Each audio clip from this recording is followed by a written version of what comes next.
Bonjour, bienvenue à cette conférence d'Energaia Live dédiée cet après-midi à l'hydrogène vert. L'hydrogène vert, on en parle depuis longtemps, mais on n'en a peut-être jamais autant parlé que cette année. Et pour cause, de nombreux plans et stratégies au niveau européen et nationaux ont été annoncés par les différentes institutions. Et en Occitanie même, un plan hydrogène a été annoncé dès mai 2019, pardon. Et d'ailleurs, un élu de la région Occitanie va nous faire le plaisir et l'honneur d'introduire cette conférence qui sera divisée en deux temps. D'abord, une première conférence qui nous mènera jusqu'à 15 heures pour décrire justement les différentes stratégies à la fois européennes, nationales et occitanes. Et puis ensuite, nous aurons un temps avec les industriels eux-mêmes pour nous dire comment ils préparent l'évolution et la naissance vraiment de cette nouvelle industrie. Monsieur Bernard Gilabert est avec nous. Bernard Gilabert est conseiller régional de la région Occitanie, membre de la commission transition écologique et énergétique, biodiversité, économie circulaire et déchets. Monsieur Gilabert, je vous cède la parole. Merci, Monsieur Boulanger. Bonjour à tous. Oui, je suis ravi d'introduire cette table ronde sur la naissance d'une industrie nouvelle autour de l'hydrogène avec les deux dimensions de contexte et de déploiement que vous allez développer. C'est vrai que j'ai eu le plaisir de me voir confier par la présidente Carole Delga le suivi de cette filière pour des raisons tout simplement de préoccupation personnelle sur la filière depuis pas mal d'années. Alors je crois qu'il faut très rapidement mettre en place les éléments de contexte et le besoin de transition énergétique dont la région Occitanie a pris conscience, en liaison bien entendu avec le changement climatique, en liaison également avec les problématiques de santé publique, et puis en même temps il faut aussi penser à l'autonomie énergétique des énergies propres, et sûrement, et c'est l'objet aussi de ces tables rondes, la création de nouveaux emplois. Donc en région Occitanie, dès 2015, nous avons pris conscience de cela pour mettre en place à la fois une organisation, une structuration de la filière afin de conjuguer les actions publiques, les initiatives privées, de manière à pouvoir impulser un certain nombre de choses. Comment s'y est-on pris? D'abord, il fallait fixer des objectifs. Les objectifs, ça a été la démarche de région à énergie positive, objectif 2050. Ça a été aussi une étude stratégique qui a permis de définir des axes forts, mais vous y reviendrez parce que je pense qu'il y aura des interventions dans ce domaine-là. Il a fallu ensuite, bien sûr, déjà repérer les acteurs et mettre en place une animation de la filière. Ça a été l'objet, dans le cadre de l'Agence de développement économique et la création du groupe IDEO, qui est représenté dans cette table ronde par son animateur Benjamin Fèvre. Tout ceci en liaison avec l'ADEME, aujourd'hui en liaison avec le pôle de compétitivité d'Herbie, et immédiatement des appels à projets, réponse à des appels à projets nationaux qui ont permis une labellisation de la région avec le projet e-Port, qui est devenu un projet phare pour la région. Donc ça, c'est un des éléments importants. Il fallait également fédérer un certain nombre d'acteurs, et je pense en particulier aux acteurs de la recherche, aux acteurs industriels, également des startups et un certain nombre de porteurs de projets de territoire. Donc tout cela se fait par une animation régionale. Ensuite, une région se doit de mettre en place les moyens de sa politique, et pour cela, il faut, après avoir repéré les projets potentiels, il faut pouvoir les mettre en œuvre. Et c'est vrai que l'autre satellite de la région, à côté de l'Agence de développement économique, qui est l'Agence régionale énergie-climat, avec sa société d'économie mixte capitalisée, peut être porteur de projets et peut aider à l'ingénierie, mais peut aider aussi à la construction de sociétés de projets pour mettre en œuvre ces dispositifs. Et bien sûr, la région, au sein de la direction de l'environnement et des énergies, l'ADITE a créé un service qui est représenté avec Madame Raphaël Viennot là aujourd'hui sur l'hydrogène vert, avec la mise en place d'un plan hydrogène vert voté à hauteur de 150 millions d'euros, et ça c'était avant le plan national, et puis a mis en place un appel à projet territoire hydrogène avec des projets de nature différente qui touchent à l'ensemble de la chaîne de valeur, production, stockage, distribution et usage. Enfin, et ça c'est en cours, il y a la création d'un dispositif pour l'aide au financement. Ça va être l'agence ARIS, hein, qui va être qui va d'ailleurs pas seulement travailler dans ce domaine-là, mais qui va bien sûr aider au déploiement. Dans ce cadre-là, il fallait également assurer, et ça avait été fait, nous le faisions nous-mêmes, les motivés, entre guillemets, mais l'agence ad hoc avec le groupe IDEO travaille en relation, bien sûr, avec la FIPAC, devenue France Hydrogène, travaille aussi en relation avec l'Europe et les projets européens, et nous en parlerons tout à l'heure, le corridor hydrogène fait partie de ces projets-là.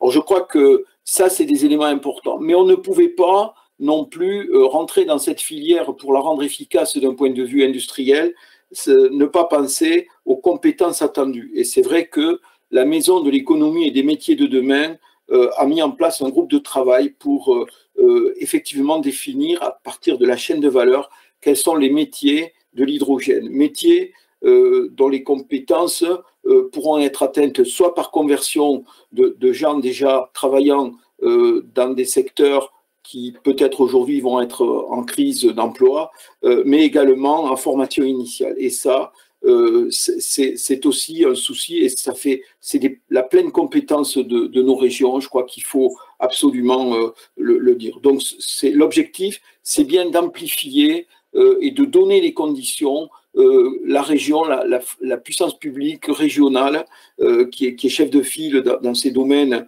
transition énergétique et emploi, de faire ça. Et bien sûr, il y a un point fort aussi, hein, nous avons encore travaillé là-dessus la semaine dernière, c'est la coordination de toutes les actions de recherche. Il y a aujourd'hui 17 laboratoires qui travaillent sur la recherche en Occitanie, qui sont maillés d'ailleurs avec d'autres laboratoires nationaux. Aujourd'hui, il y a quasiment 36 projets, soit industriels, soit d'innovation ou d'usage, soit de déploiement de stations. Et ça fait partie des conditions qu'une région doit mettre en place. Je crois que c'est vraiment intéressant de pouvoir travailler avec cette équipe et mettre en place ces conditions qui doivent être les leviers des partenariats publics-privés, en sachant que les investissements vont devoir se multiplier, et c'est le sens de la création d'une filière de cette nature. Voilà ce que je peux dire en tant que, disons, chargé du suivi de cette filière et travaillant avec les divers acteurs de la région et d'autres régions, de l'État et de l'Europe dans cette filière. Voilà, je vous souhaite de bonnes tables rondes cet après-midi. Merci beaucoup, Monsieur Gilabert. On va vous laisser vaquer à vos activités et nous allons nous-mêmes naviguer maintenant de l'échelon européen à l'échelon régional en passant par la France avec nos trois intervenants suivants qui sont Tudor Constantinescu, qui est conseiller principal de la directrice générale de l'énergie de la Commission européenne, Luc Bodino, qui est le coordinateur du programme hydrogène de l'ADEME, et enfin Raphaël Viennot, qui est la directrice adjointe de la direction de la transition énergétique et écologique de la région Occitanie. Bonjour à tous les trois. Bonjour. Bonjour. Je précise pour nos spectateurs que vous avez la possibilité à tout moment de poser des questions dans la boîte questions qui se trouve à droite de votre écran. On prendra un moment tout à l'heure pour y répondre et vous pouvez d'ores et déjà les poser au fil de la discussion. Nous avons deux modérateurs qui sont en charge de les synthétiser, de les trier et ils nous en feront part tout à l'heure. Alors, je vais me permettre d'introduire rapidement le sujet pour poser un peu les jalons, on va dire, de pourquoi est-ce qu'on parle autant de l'hydrogène en ce moment. Pour ceux qui ne connaissent pas forcément le sujet et qui nous regardent, On parle d'hydrogène vert quand cet hydrogène est produit par électrolyse de l'eau à partir d'électricité renouvelable, en particulier éolien et solaire. Et pourquoi est-ce qu'on parle beaucoup d'hydrogène? Parce c'est le moyen de prédilection pour décarboner les secteurs qui sont le plus difficiles à décarboner dans la perspective de la neutralité carbone à 2050. En priorité, il s'agit de décarboner l'hydrogène qu'on utilise déjà, mais qui est aujourd'hui issu du gaz naturel et qui est consommé à hauteur de 1 million de tonnes par an et qui représente 2 à 3% des émissions de la France. Le deuxième poids lourd, c'est de décarboner l'industrie lourde, justement, qui pourrait, via l'hydrogène, remplacer les énergies fossiles qu'ils utilisent aujourd'hui pour leur production. Il s'agit de l'acier et du ciment, par exemple. Là aussi, cela représente environ 5% des émissions nationales, donc ce n'est pas rien. Et puis, servir la mobilité lourde, les poids lourds, le transport maritime, l'aviation peut-être, nous en parlerons. Et enfin, stocker l'énergie renouvelable variable, que certains appellent intermittente, qui ne peut pas être produite à la demande et qu'il faut pouvoir stocker. Voilà, une fois ces rappels faits, maintenant je voudrais passer la parole à M. Tudor Constantinescu pour lui demander un peu ce que la stratégie hydrogène pour une Europe neutre pour le climat contient. Quelle est la stratégie européenne en la matière? Quelles sont les grandes lignes de cette stratégie? Bonjour, je me réjouis d'être avec vous. Merci beaucoup pour l'invitation.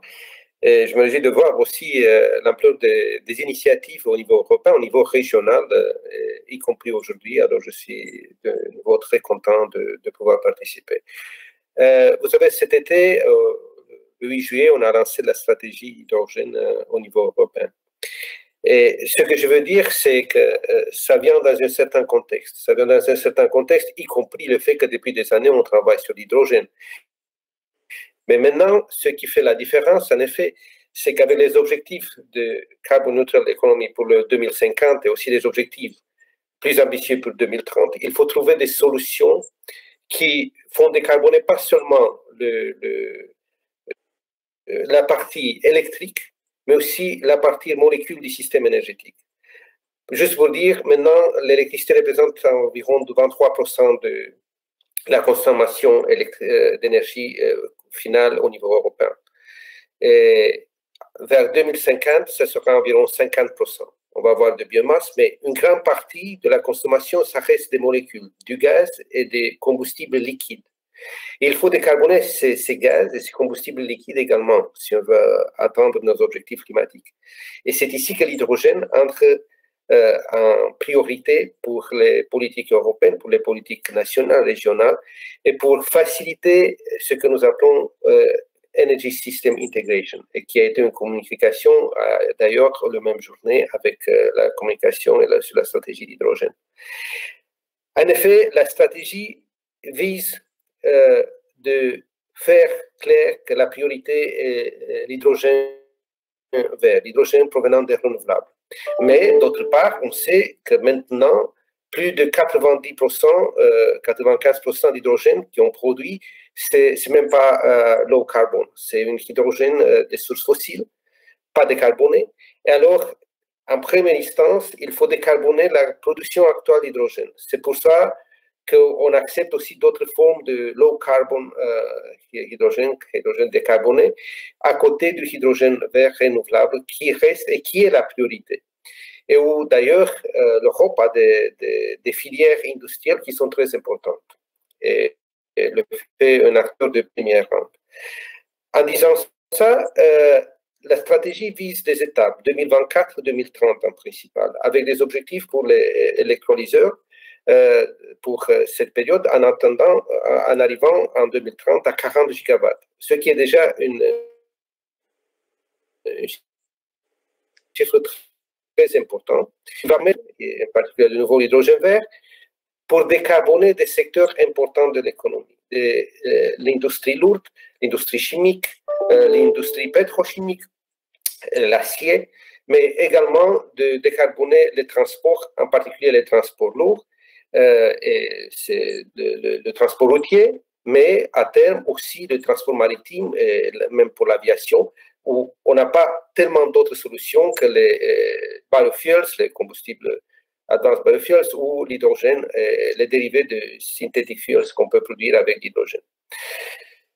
Ce sont en effet ces deux priorités qui sont envisagées et comme secteur et pour lesquels on a en plan cette capacité, ces objectifs pour 2024 et pour 2030 en termes de capacité d'électrolyseur.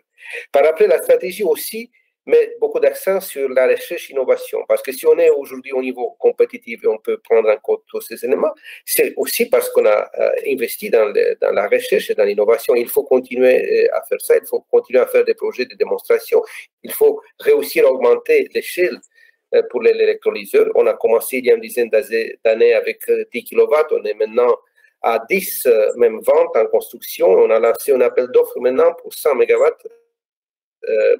électrolyseurs dans le cadre de Horizon 2020. En plus, c'est la dimension internationale. C'est la dimension internationale qui est également très importante parce que c'est possible que, première, alors que l'hydrogène va contribuer partout dans le monde pour les objectifs climatiques de l'accord de Paris à décarboner les économies, mais en plus de ça, sera possible pour l'Europe d'importer de l'hydrogène vert. Alors, tout le système de réglementation qu'on va mettre en place vise aussi de créer un système de certification des garanties des origines qui va permettre, si on importe l'hydrogène, savoir ce qu'on importe. C'est pour ça que dans le contexte des initiatives internationales, on travaille avec des partenaires pour agréer sur ces définitions et les méthodologies de calculer. Et d'ailleurs, on a le leadership d'un groupe créé dans ce domaine-là avec la France et les États-Unis. Et d'autre part, on doit aussi exploiter le potentiel des renouvelables qui existent autour de l'Europe, en particulier dans le sud, dans le bassin méditerranéen, dans le nord de l'Afrique, et où il y a des opportunités importantes également, comme part du partenariat qu'on a avec l'Afrique, mais aussi de côté de l'Est, exploiter le potentiel des renouvelables de ce côté-là.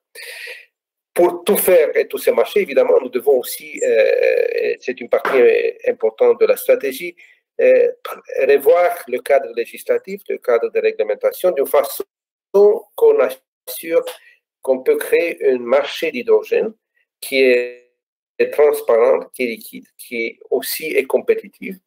Et on utilise bien dans ce contexte-là aussi les infrastructures existantes au niveau européen, y compris les infrastructures gazières qui peuvent être reconverties pour l'hydrogène ou qui peuvent, dans certaines situations, aussi permettre des mélanges d'hydrogène ou d'autres gaz synthétiques. Alors, ce sont les lignes principales de la stratégie et pour lesquelles on a aussi associé une dimension importante de politique industrielle, si vous voulez, et on a créé une alliance d'hydrogène propre avec les industries autour de l'Europe. Merci. Merci. La question que j'allais vous poser, c'est justement une stratégie européenne. Qu'est-ce que ça signifie? Est-ce qu'il y a un budget spécifique qui est mis en place par l'Europe pour soutenir les initiatives d'hydrogène dans les différents pays membres? Est-ce qu'il y a de l'argent sur la table mis par l'Europe? À ce niveau-là, vous voyez, si on parle des objectifs de 55% réduction des émissions avec des gaz d'effet de serre vers 2030, on a fait déjà des simulations et qu'est-ce que ça implique? Ça implique, parmi autres, un pourcentage des sources renouvelables d'électricité dans la production d'électricité d'environ 65% vers 2030. Alors, le poids des sources renouvelables va augmenter. Et alors, on a besoin d'hydrogène pour effectivement s'assurer qu'on peut intégrer ces renouvelables au niveau européen.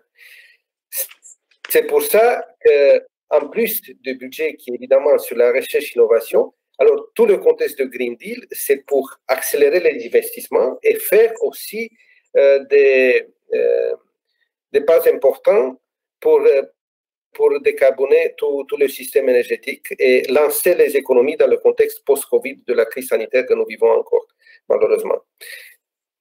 Le budget européen, qui est plus la partie de Recovery and Resilience, alors de Next Generation EU, vous savez, c'est maintenant plus le budget pluriannuel de l'ordre de 1,8 trillion d'euros. Alors, c'est du jamais vu, c'est très important et c'est effectivement pour relancer l'économie. Et 30% de ça doit être pour les actions climat, y compris et si les renouvelables d'hydrogène sont une partie effectivement très importante. Alors, en plus de ce qui sera sur la recherche, on a eu un partenariat et qu'on va le renforcer pour le futur, avec un focus sur les applications les plus intéressantes, mais aussi sur la production d'hydrogène, en particulier d'hydrogène des sources renouvelables. On va avoir tout ce domaine des investissements qui est lié à la relance économique européenne avec ce budget très, très important. En plus de ça, il y a des filières spécifiques, des lignes de projets spécifiques, comme c'est par exemple Connecting Europe Facility. Vous avez pour les réseaux aussi, les réseaux d'hydrogène seront proposés pour le futur de faire partie des projets d'intérêt commun à ce niveau-là, au niveau européen. Et aussi le fonds d'innovation qui est lié à l'émission de charbon et qui va aussi financer des projets dans ce domaine-là pour l'hydrogène propre et l'hydrogène vert. Merci. Est-ce que la dimension, la stratégie d'hydrogène vert implique aussi de revoir la réglementation européenne ou certaines directives pour pouvoir faciliter l'émergence de cette industrie et de ce vecteur? Effectivement, en effet, si on parle des objectifs plus ambitieux pour 2030, ces objectifs, comme je dis, vont dans la direction d'une relance économique. Mais pour ça, il faut aussi s'assurer qu'il y a plus d'investissements et plus des opportunités. Et évidemment, les directives, y compris la directive renouvelable, doivent tenir compte de ça. Et c'est possible que nous aurons besoin des objectifs plus ambitieux pour les renouvelables. Et ça va dans ce contexte-là que l'hydrogène va jouer un rôle plus important. Est-ce que l'Europe peut devenir leader sur la technologie de l'hydrogène?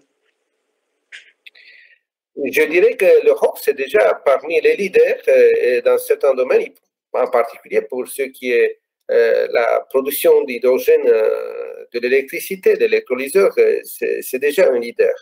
Et ça, c'est très important à tenir compte.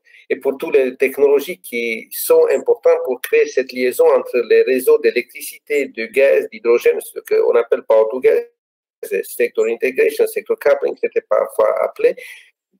Dans tous ces domaines-là, l'Europe est un leader et travaille déjà sur les standards qui vont assurer un leadership européen. Merci. Alors, je reçois des questions du public qui vous sont adressées. Vous annonciez 40 gigawatts d'électrolyseurs en 2030, c'est bien ça? Dans la stratégie européenne.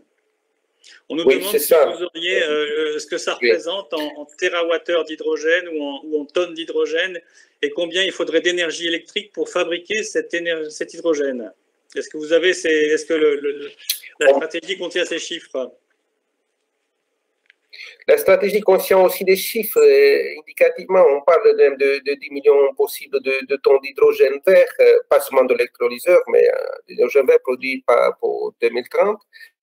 Et en même temps, on parle aussi des capacités qui sont nécessaires pour développer les renouvelables. Si on veut atteindre les 40 gigawatts d'électrolyseurs, on doit aussi installer additionnellement 80 à 120 gigawatts de renouvelables en Europe.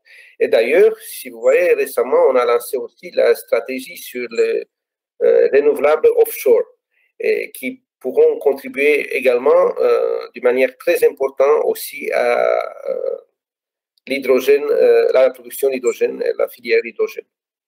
On nous demande aussi s'il y a une réglementation spéciale qui sera élaborée, comme pour les autres marchés de l'énergie. En effet, on réfléchit à ça. Et c'est clair, et la stratégie déjà met en place quelques éléments et on doit continuer à élaborer ça. On va travailler aussi pendant l'année prochaine à voir comment on peut revoir le cadre du gaz. J'ai mentionné que le gaz sera toujours important, et en particulier les molécules dans le système énergétique. Et dans ce contexte-là, on doit prévoir du travail dans ce domaine-là et voir que le cadre du gaz, c'est le gaz décarboné, le gaz renouvelable, y compris hydrogène, est développé. On va avoir des actions dans cette direction-là. Alors, on parle de pouvoir injecter l'hydrogène dans les réseaux de gaz naturel, mais comment sera valorisé ce mélange et pour quels usages? Bon, maintenant, il y a beaucoup d'études, il y a beaucoup de projets, et je crois qu'on doit tenir compte des circonstances aussi locales et régionales, d'où l'importance des actions au niveau local et régional. Si on a des sources de renouvelables, on peut produire l'hydrogène vert à des coûts très bas, parce que quand même 50-60% du coût d'hydrogène, c'est la source de l'énergie pour le produire, des renouvelables, de l'électricité dans ce cas. À ce moment-là, on arrive à faire des projets plus intéressants. Merci. On parlera cet après-midi d'hydrogène vert, donc produit à partir des énergies renouvelables, mais la Commission européenne, vous l'avez rappelé, parle d'hydrogène bas carbone, et on nous demande quelle sera la place pour le nucléaire pour produire de l'hydrogène. Quand on parle d'hydrogène bas carbone, on doit prendre en compte le mix énergétique, y compris le nucléaire, qui, de ce point de vue, pour le bas carbone, peut jouer un rôle dans la production d'hydrogène bas carbone. Voilà.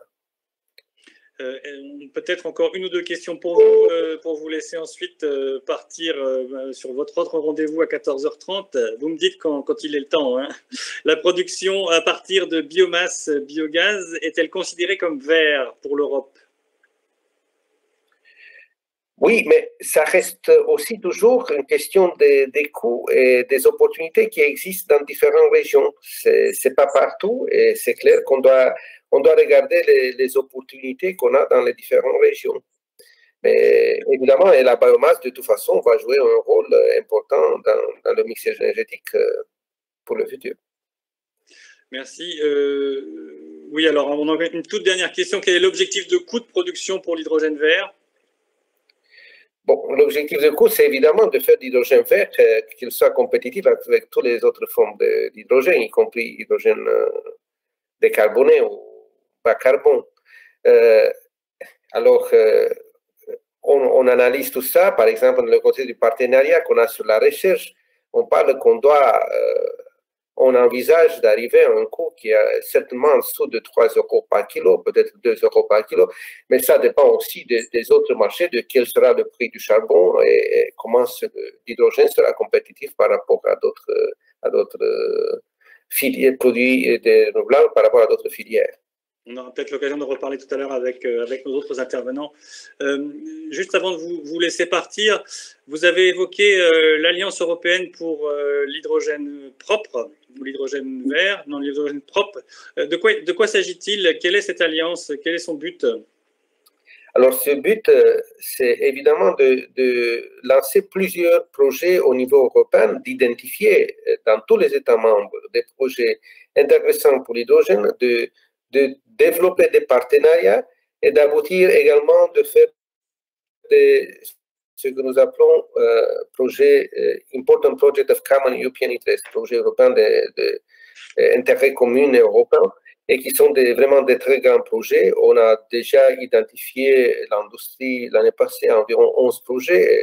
Nos collègues de direction industrie ont travaillé pour lancer un processus pour ces projets qui signifie un investissement majeur de jusqu'à 60 milliards d'euros d'ici 2030.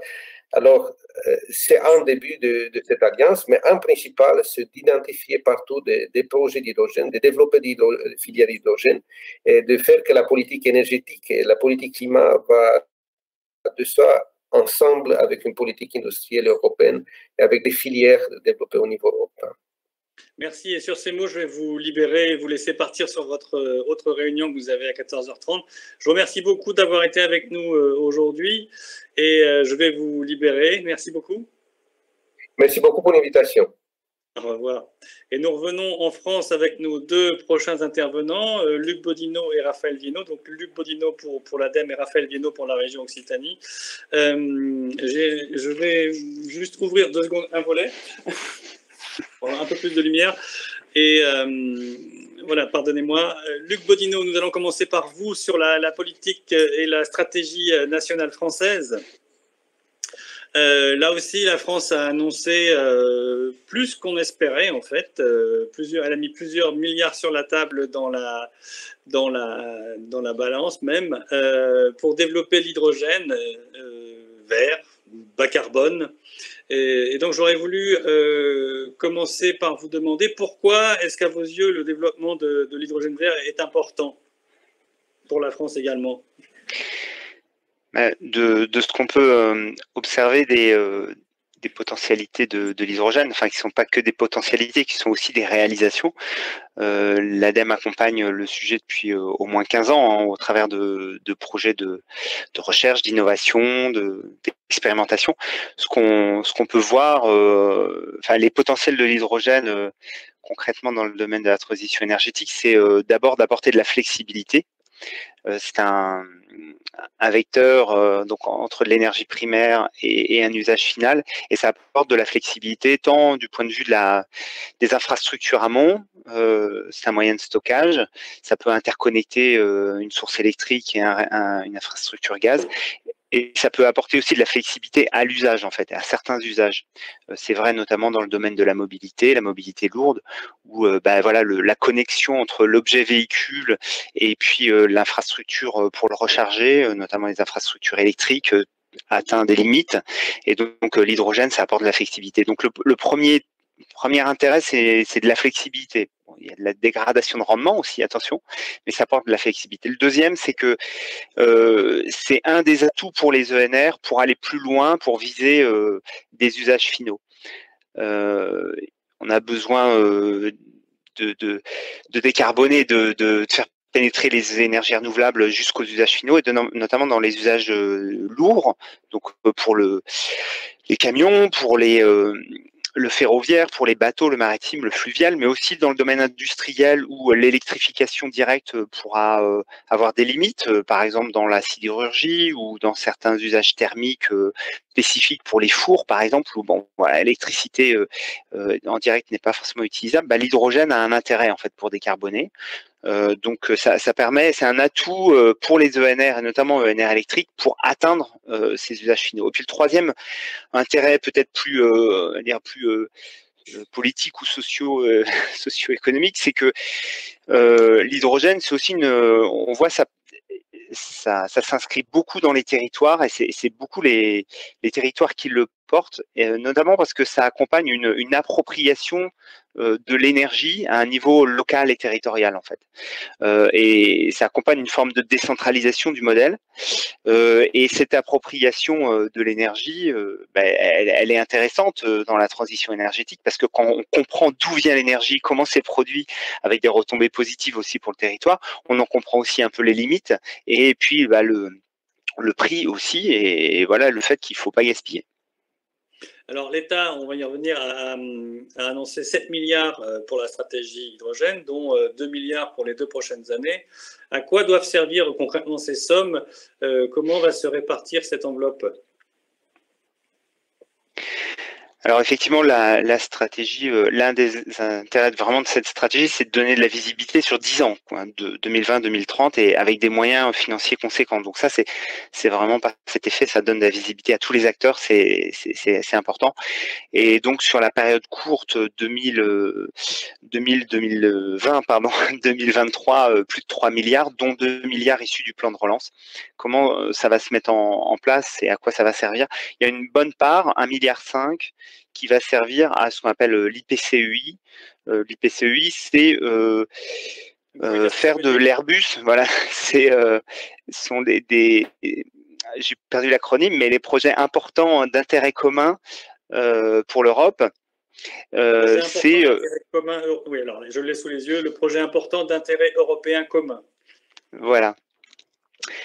C'est, en autres termes, refaire l'initiative qui a été portée sur la batterie. On a construit, enfin la Commission européenne ou l'Europe a permis aux États membres en fait d'aider des investissements d'usines de fabrication de batteries en Europe. C'est le cas avec les projets de Saft.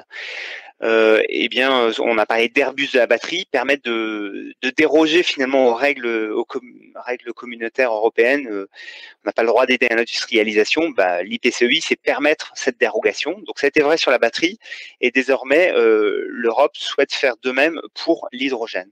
Et donc l'Europe demande aux États membres, et la France y a pris part, de lancer des AMI, des appels à manifestation d'intérêt, pour identifier des projets d'industrialisation, la création d'usines en fait, d'équipements pour fabriquer des électrolyseurs, fabriquer des réservoirs, fabriquer des piles, des compresseurs, etc. Et donc c'est sur l'enveloppe, voilà, des 2 ou 3 milliards, il y a 1,5 milliard qui sera dédié avant tout à ça, à permettre à des investissements industriels d'usines, de composants, de systèmes en France. Puis il y a une partie aussi qui sera utilisée dans le cadre de cette IPCEI pour accompagner des premières installations d'électrolyseurs de grande taille, de plusieurs dizaines de mégawatts, voire centaines de mégawatts, dans les domaines industriels, de la chimie ou du raffinage. Donc ça, c'est le 1,5 milliard d'euros, c'est la plus grosse masse. La deuxième masse, c'est plus de 600 millions d'euros. Ce sont les appels à projets de l'ADEME d'ici 2023, à la fois pour aider l'innovation, 350 millions, et le déploiement, 275 millions. Et puis le dernier outil qui va être mis en place, probablement à partir de 2022, il faut qu'il soit notifié à la Commission européenne l'année prochaine, c'est un mécanisme d'appel d'offres qui permettra d'aider à la production d'hydrogène bas carbone ou renouvelable. Donc un mécanisme pour aider là aussi au déploiement des grands électrolyseurs dans les territoires. Et vous savez à quoi devrait ressembler ce mécanisme ? Non, parce qu'il est en cours de discussion. Sur quel principe il s'appuiera pour permettre la production d'hydrogène ? Il y a une concertation qui est ouverte par le ministère de la Transition énergétique, écologique. C'est ouvert. Est-ce que ce seront des appels d'offres dissociés entre bas carbone d'un côté et puis production renouvelable d'un autre? Est-ce que ce sera une aide? En tout cas, ce seront des aides à l'OPEX, au fonctionnement, si on veut, une sorte de feed-in tarif par les appels d'offres. Est-ce que ce seront des appels d'offres qui seront sectorisés pour l'industrie et pour ce secteur industriel-là, pour la mobilité peut-être? Voilà. Les périmètres sont mal connus. Ça pourrait être aussi une aide soit en euros, soit au kilo d'hydrogène produit, soit à la tonne de CO2 évité, par exemple, une sorte de contract for difference adapté à l'hydrogène. On ne sait pas.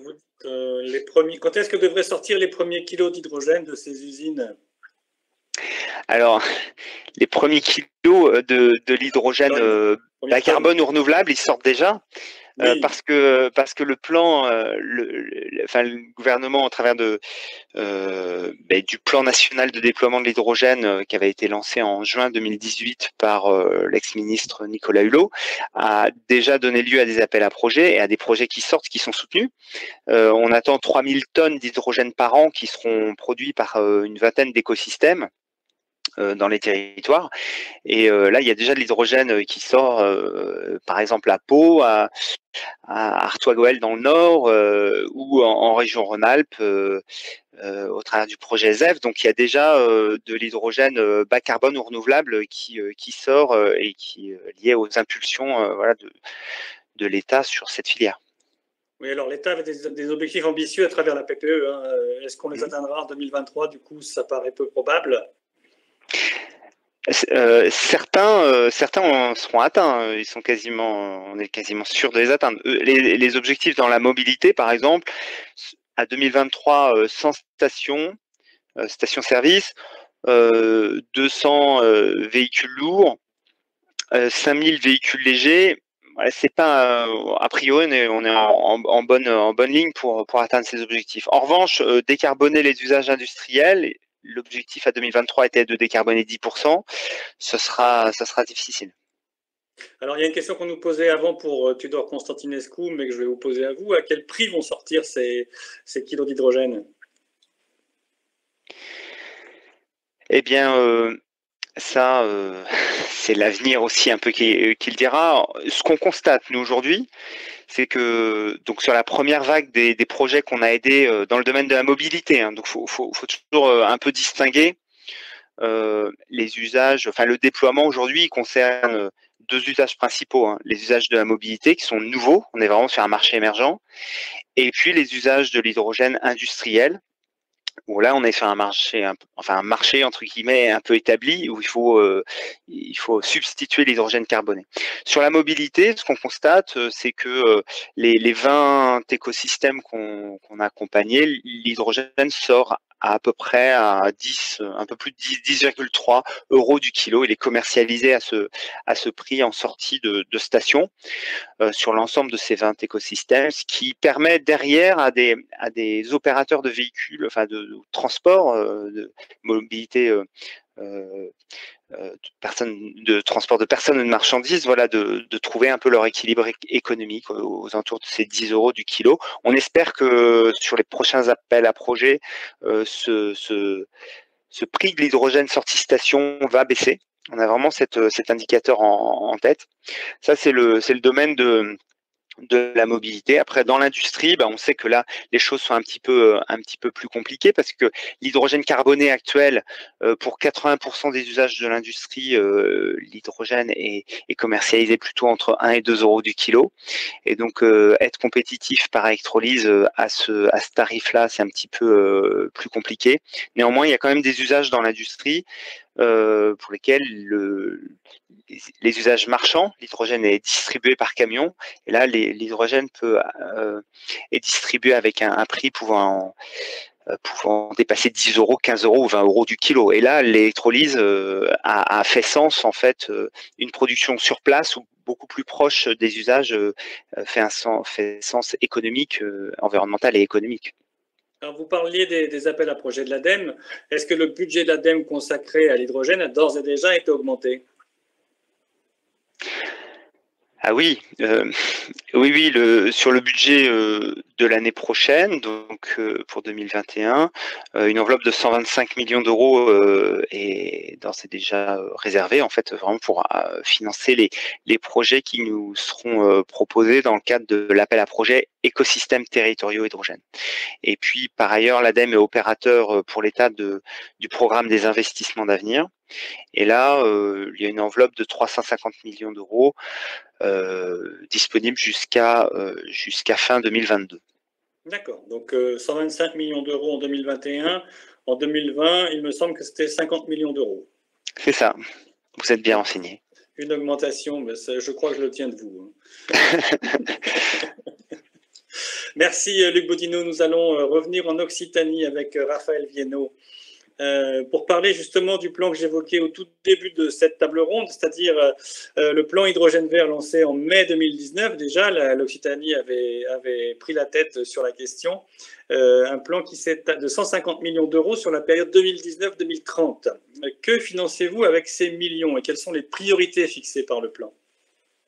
Alors, ce plan, effectivement, est très ambitieux, hein, et l'objectif, c'est vraiment d'accélérer le déploiement à grande échelle de solutions hydrogènes pour leur permettre de devenir compétitives en soutenant à la fois la production, la distribution et les usages de l'hydrogène. Donc, on est dans une approche, on va dire, assez systémique, où on essaye d'attaquer le sujet de l'hydrogène de tous les côtés, donc dans le cadre de ce plan qui donc est assorti d'objectifs opérationnels à échéance 2030, comme par exemple l'implantation de 2 unités de production industrielle d'hydrogène vert en Occitanie, plus de 3000 véhicules. Enfin, on a comme ça décliné ce plan en objectifs très opérationnels. Alors, on est vraiment sur la production d'hydrogène vert à partir d'énergies renouvelables. Très bien. Et pourquoi la région croit en l'hydrogène vert ? Alors, pourquoi on y croit? Pour 2 raisons principales, on va dire. La première, c'est effectivement parce que l'hydrogène, ça a été dit, contribue à la transition énergétique. Vous savez que la région Occitanie s'est dotée donc d'un scénario, d'une ambition forte, hein, qui est la trajectoire région à énergie positive à échéance 2050. Et dans le cadre de cette trajectoire, l'hydrogène va jouer un rôle majeur, bien entendu, pour tout ce qui est par rapport donc aux énergies renouvelables pour tout ce qui est donc stockage, hein, et puis aussi décarbonation donc des usages, notamment de la mobilité et de l'industrie. Donc dans le cadre de la pardon. Allez-y, allez-y. Donc, dans le cadre de la trajectoire EPOS, hein, l'année dernière notamment, on a affiné tout ce qui pouvait relever de l'hydrogène, en identifiant donc quels seront donc les besoins à échéance 2050. Et en fait, donc on évalue aujourd'hui pour 2050 donc la production d'énergie électrique nécessaire à la production d'hydrogène vert à hauteur de 20% de la production donc d'énergie éolienne, hein, marine et terrestre, et de 13% pour la production issue du solaire photovoltaïque, ce qui correspondra en gros en 2050 à une production d'hydrogène vert de 5 TWh. Alors, pour revenir au projet plus actuel, la région a lancé un appel à projet qui s'appelle Territoire d'hydrogène. Que financez-vous? Quel type de projet financez-vous à travers cet appel à projet? Et puis, quelles sont un peu les prochaines échéances si les gens qui nous regardent veulent candidater? Alors, cet appel à projet, un peu, on va dire, dans le droit fil des appels à projets qui ont été lancés par l'ADEME, hein, l'objectif, c'est de soutenir des écosystèmes de mobilité territoriaux hydrogène. Donc, ça a été dit par Luc Bodino. On croit vraiment, nous, à l'appropriation par les territoires du sujet de l'énergie et donc là, de l'hydrogène. Donc, cet appel à projet a été lancé il y a un peu plus d'1 an. La prochaine session était prévue en janvier 2021. On l'a légèrement décalée au 1er mars 2021, justement pour pouvoir se coordonner davantage avec l'ADEME et être en synergie par rapport à l'appel à projet qui va être lancé. Donc, nous, on travaille de manière très étroite avec la direction régionale de l'ADEME sur ce sujet-là. L'objectif, c'est de pouvoir cofinancer des projets pour multiplier l'émergence d'écosystèmes territoriaux sur le territoire régional. Vous parlez de cofinancer, ça veut dire qu'on peut cumuler les aides de l'ADEME et l'aide de la région? Oui, tout à fait. On va dire dans la limite des règlements donc relatifs aux aides publiques, mais l'objectif c'est bien de cumuler les aides pour être, on va dire, plus efficace. Dans le cadre de cet appel à projet, donc on est amené à financer tout ce qui relève de la production d'hydrogène vert, hein, de la distribution et également donc des usages, comme par exemple les flottes captives de véhicules. Très bien. Alors la région a aussi un projet emblématique qui s'appelle Corridor Hydrogène, Corridor H2, dont on voit actuellement le schéma à travers le slide qui vous apparaît. Est-ce que vous pouvez commenter ce slide et nous dire en quoi consiste ce corridor hydrogène? Oui, alors c'est un projet effectivement qui est ambitieux, hein, sur lequel on travaille depuis plus d'1 an maintenant, donc avec nos 2 agences que sont ADOC, donc Agence de développement économique, et l'AREC, l'Agence régionale de l'énergie et du climat. Donc ce projet porte en fait sur la décarbonation donc du transport lourd, donc de marchandises et de voyageurs, sur un axe nord-sud, donc on va dire de la Méditerranée à la mer du Nord.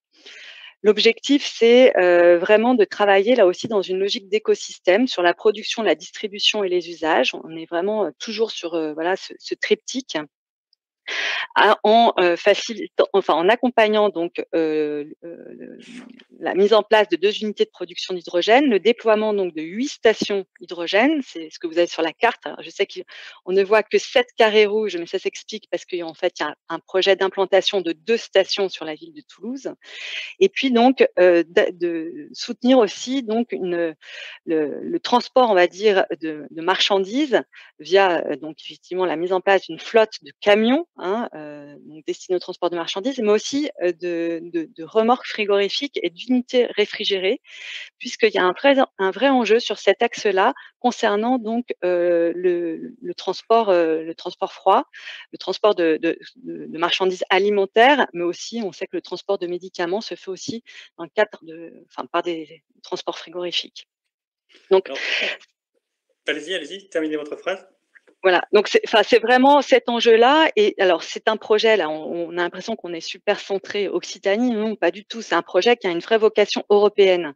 Donc, la région s'est mobilisée. En fait, c'est on va dire un méta-projet avec un premier cluster à l'échelle de la région Occitanie, mais qui a vraiment pour objectif de se déployer le long de cet axe nord-sud.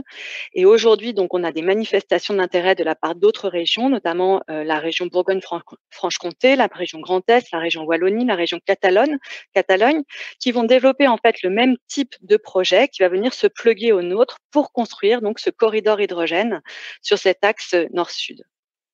Merci. J'aurais deux dernières questions qui s'adressent à tous les deux et que je vais poser l'une derrière l'autre pour que vous puissiez y répondre aussi de façon groupée, pour qu'on puisse ensuite prendre des questions du public qui nous regarde. La première, ce serait, est-ce que vous voyez vraiment cette filière émerger concrètement, les projets se multiplier? Et la deuxième, c'est, nous parlerons dans la deuxième table ronde de baisse des coûts, mais comment soutenir une filière tout en stimulant la baisse des coûts? Peut-être Luc Bodino pour commencer. Est-ce qu'on voit cette filière émerger? Oui, concrètement, par la volumétrie des projets et des initiatives qu'on peut voir sur le terrain. Moi, je suis le sujet depuis plus de 10 ans. C'est vraiment. C'était un sujet un peu confidentiel, ça ne l'est plus. Mais il y a vraiment depuis 3-4 ans, vraiment tous les territoires sont concernés par le sujet, en fait. Cette question d'appropriation. Donc, et puis, comment aider pour que les coûts baissent? Pour nous, c'est quasiment une obsession parce que pour tout le monde une obsession. L'idée, c'est justement de pas être sous perfusion ad vitam aeternam, de pas non plus injecter de l'argent plus que de raison, puisqu'il en faut aussi pour isoler les bâtiments, développer les pistes cyclables et faire le reste de la transition énergétique. Donc, pour nous, c'est une question d'efficacité. On regarde vraiment les curseurs. Ce qui est intéressant, c'est qu'il y a une vraie concurrence aussi d'acteurs privés. Et notamment les énergéticiens, les gaziers, voilà, viennent sur le sujet. Il y a une concurrence, il y a une compétition, donc c'est plutôt favorable en général à des économies d'échelle. Enfin, faut pas qu'il y ait d'entente, mais voilà, l'idée c'est que ça baisse. En tout cas, on est vraiment dans les années à venir, au fur et à mesure des appels à projets, on sera vraiment attentif et on ajustera aussi possiblement les niveaux d'aide sur les équipements en fonction de l'industrialisation et de la baisse des coûts. Donc Raphaël Viennot, à la fois sur la montée à puissance, vous la voyez, et comment stimuler sans gâter en quelque sorte. Bon, alors, j'ai pas le même recul que Luc Bodino, mais effectivement, on constate une véritable accélération là sur les 3-4 dernières années. Nous, on le voit vraiment en région Occitanie. Il y a une très forte mobilisation donc des acteurs, mais aussi des institutions sur le sujet de l'hydrogène.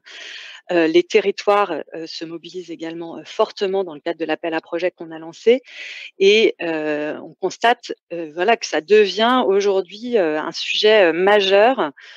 Et en termes d'industrialisation, alors nous on le voit sur la région Occitanie, il y a un enjeu extrêmement fort par rapport à l'aéronautique notamment, mais aussi en termes de réindustrialisation. On voit aujourd'hui, d'ailleurs il y aura des entreprises là, qui vont témoigner lors de la table ronde, que qu'il y a des stratégies de reconversion vers l'hydrogène qui sont en train d'émerger. Donc oui, c'est un sujet qui est majeur, et l'importance aussi de la recherche est à souligner, de la formation également, il ne faut pas le négliger, il va falloir anticiper donc tout ce qui est besoin en compétences. Là, la région vient de lancer, une étude a été réalisée et ça a été cité par Bernard Gilabert, sur ce sujet-là par la Cité de l'économie et des métiers de demain, donc avec ADOC, et on voit vraiment qu'il y a un potentiel d'emploi sur cette filière à très court terme, et en plus des emplois de tout niveau qui concernent donc des qualifications très différentes. C'est pas que des ingénieurs qui vont travailler dans l'hydrogène, on est aussi sur d'autres sujets. Donc oui, ça s'accélère vraiment, et il est vraiment important que les régions soient là pour préparer le terrain, et vraiment que tout se mette en place pour que ça se développe dans les meilleures conditions, et notamment au profit des territoires, et qu'on ne répète pas certaines erreurs du passé sur d'autres filières, par exemple. Merci. On va maintenant passer aux questions du public et on prendra peut-être un petit peu sur le temps de pause pour pouvoir en prendre davantage. On a en effet 2 modérateurs qui ont pris les questions qui étaient posées via la boîte questions de la page d'Energaia Live. Il s'agit de Aurélie Bochard qui est chargée de mission de l'agence ADOC et Benjamin Fèvre qui est l'animateur de la filière hydrogène de la même agence ADOC. Et c'est Aurélie qui apparaît à l'écran pour nous poser les questions du public. Bonjour Aurélie. Et bonjour à tous. Alors, juste pour vous dire qu'on a énormément de questions, des dizaines et des dizaines de questions qui nous arrivent. Donc, on ne pourra pas toutes les poser et on essaie d'y répondre avec Benjamin en back-office. On va prendre quelques minutes de plus par rapport à l'horaire. On prendra le temps d'y répondre en dehors du webinaire. Donc, des questions. Première question pour Luc Bodino concernant les rendements de l'hydrogène par rapport à l'électricité de départ. Combien de kilowatts on tire pour 1 kilo d'hydrogène? Voilà, déjà des questions de base pour savoir un petit peu comment on se situe par rapport à une électricité. Et puis en complément, est-ce qu'aujourd'hui cet hydrogène vert est utilisé pour être injecté dans le réseau électrique pour la régulation des réseaux? Alors, s'il vous plaît, des réponses aussi courtes que possible pour pouvoir en prendre davantage. Sur le rendement de la chaîne hydrogène, en fait, on est entre une source électrique et l'usage à la roue, par exemple, si on en prend l'application mobilité, on est sur un rendement de 25%. Et on est beaucoup moins bon que, effectivement, une mobilité à batterie, pour lequel on est sur un rendement de 70%. Donc il faut 2 à 2,5 fois plus d'électricité primaire si on roule en hydrogène plutôt que si on roule en électrique batterie. C'est pour ça que l'ADEME promeut aussi et surtout la mobilité électrique lorsque c'est possible. Mais lorsque c'est pas possible, pour des questions d'intensité d'usage ou de recharge au réseau pour les véhicules lourds, etc., l'hydrogène, c'est intéressant pour se passer du diesel et de l'essence. Mais quand l'électrique à batterie passe, c'est ce qu'il faut favoriser. Et après, sur la quantité d'énergie, un kilo d'hydrogène, c'est 33 kWh PCI. Et lorsqu'on met dans une pile à combustible qui fonctionne avec un rendement de l'ordre de 40%, 45%, voilà, on a de l'électricité. Il faut multiplier 33 kWh par 45%. Vous le ferez chez vous. Une autre question pour nos intervenants. Alors, vous avez parlé de la mobilité, donc justement, il y a beaucoup de questions sur la mobilité. Quel est le délai pour avoir des voitures à hydrogène acceptables pour le grand public? Et sur les poids lourds, donc plutôt mobilité, poids lourds, bus, etc. Aujourd'hui, on est sur des surcoûts très importants. Quelles subventions sont prévues pour amortir ce surcoût? Alors, une question pour Luc Bodino à nouveau. Ou Raphaël Bienot voulait répondre. Luc Bodino. Sur les délais, donc que les choses soient claires, les véhicules pour les particuliers, c'est peut-être une question pour 2030 et au-delà, et encore, ça reste une question ouverte.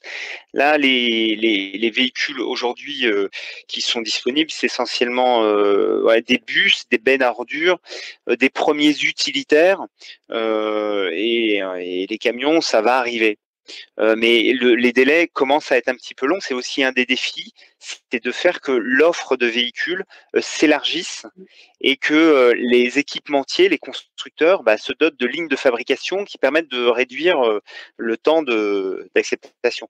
Mais pour l'instant, acquérir des véhicules, il faut au moins 6 mois, 1 an et demi avant d'avoir des véhicules. De toute façon, il faut aussi des stations. Donc ça tombe bien parce que c'est à peu près le délai aussi qu'il faut pour sortir les stations. Donc pour l'instant, ça colle assez. Voilà, et puis oui, je pense avoir répondu. Aurélie, une nouvelle question? Alors, toujours pour Luc Bodino, concernant les risques liés à l'hydrogène, à l'utilisation de l'hydrogène, au stockage, est-ce qu'on peut garantir aujourd'hui une sécurité liée à ce vecteur sur le transport, le stockage? Où en est-on?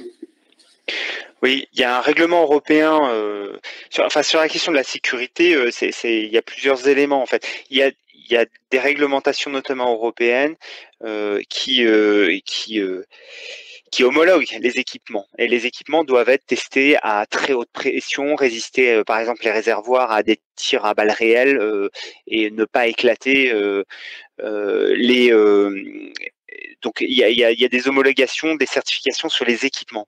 Après, il y a des réglementations qui commencent à se mettre en place aussi sur les secteurs d'application. Par exemple, l'utilisation d'hydrogène dans des trains qui passent ou des camions, par exemple, dans des tunnels. Eh bien, ça, c'est en train d'être réglementé. Et en fait, c'est un peu tout l'enjeu des travaux actuels aussi par les différents organismes de sécurité. En tout cas, l'hydrogène n'est pas forcément, de l'avis des pompiers, n'est pas forcément plus dangereux que les autres énergies, les autres carburants ou combustibles. Son comportement est différent. Donc ça veut dire qu'il faut adapter voilà, les organes de sécurité, la ventilation, la manière dont c'est mis en place. Mais c'est pas forcément plus dangereux. Par contre, il y a des risques qui sont spécifiques à ce gaz, c'est tout. Aurélie, encore une question? Deux petites questions pour Raphaël Viennot. L'hydrogène vert qui est produit, donc on parle d'hydrogène vert produit à partir d'éolien, de photovoltaïque, mais quelle est la place de l'hydraulique dans cette source d'électricité renouvelable? Et la deuxième petite question, dans REPOS, la consommation d'hydrogène semble supérieure à la production d'hydrogène par électrolyse. Est-ce qu'il y aura des importations d'hydrogène prévues dans le scénario REPOS? Alors, tout d'abord, concernant l'hydraulique, effectivement, j'ai parlé essentiellement d'éolien et de solaire photovoltaïque. Il faut savoir que concernant l'hydraulique, en fait, le potentiel de développement de l'hydraulique est très faible dans notre région. Donc, on considère aujourd'hui que l'électricité hydraulique est déjà valorisée et donc il n'y aura pas en fait de surproduction disponible pour la production d'hydrogène par électrolyse.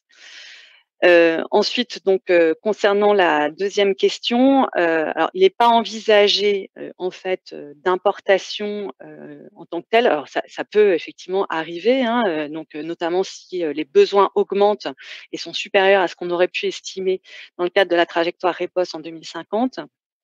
Après, bon, on s'est aussi laissé une marge de manœuvre.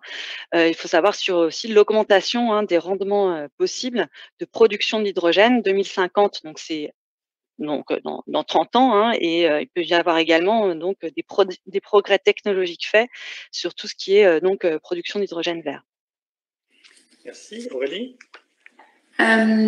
Concernant les AMI, écosystème hydrogène, alors ça au niveau national et régional, on demande une évaluation des émissions de CO2 évitées. Comment est-ce que ces émissions peuvent-elles être calculées? Question pour Luc Bodino, vraisemblablement.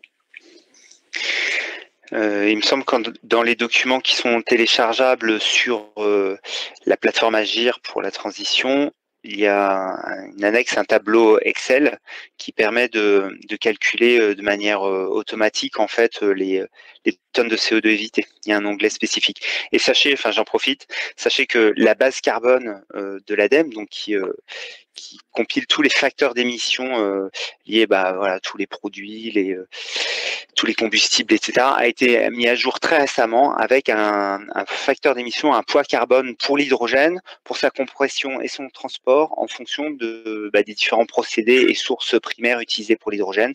Donc ça permet désormais de faire des bilans carbone qui prennent en compte aussi ce vecteur hydrogène. On se donne encore 2-3 minutes, Aurélie, pour poser quelques questions. Oui, pour Raphaël Viennot, à propos du projet Corridor H2, des questions sur peut-être préciser le calendrier aussi pour pouvoir candidater pour l'approvisionnement d'hydrogène. Et peut-être, on demande également si l'hydrogène sera approvisionné via des réseaux de gaz. Je crois que ce n'est pas le cas, donc peut-être expliquer un petit peu la logistique liée à l'approvisionnement des stations. Oui, effectivement, j'ai été un peu rapide sur ce projet-là qui mériterait davantage de développement.